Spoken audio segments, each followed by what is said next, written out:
non Bart la moo dem ci meereem kay dàq ña fa nekkoon di def ay actes yoo xam ne moom ñëpp a ngi koy gis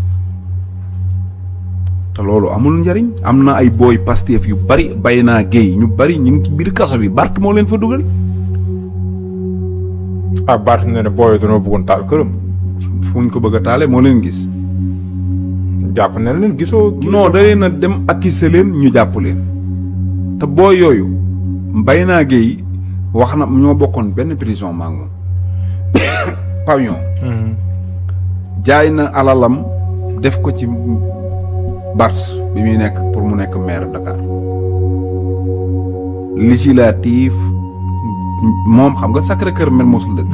bokk na ci ñi battre foofu campagne bu wér mook papaam pour Bart gagné nga pëlbatiku nekk maire nekk député léegi jàpp nga ne soxlaatoo booy nga tourné di leen accuser pour neexal sa émission Maïmouna Ndour Faye rek fenal leen booy yi ba tey ñu ngi ci kaso bi tëdd Bart mii moo leen fa dugal.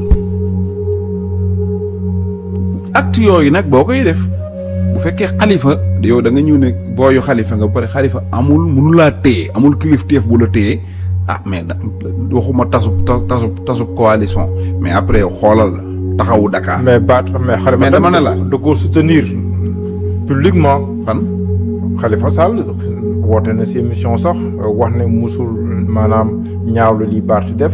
déedéet loolu xam nga bu nit toogee bu nit toogee bëgg ne day naan Bart bu nit li mu toogee waxoon si jamono bi yëpp dëgg bu wér péng man daal li ma bëgg a wax mooy man li ma gëm nga xam ne man sama analyse nag laa ko teg mooy après taxaw Dakar mooy am problème si présidentielle bi ñu jëm te deel xool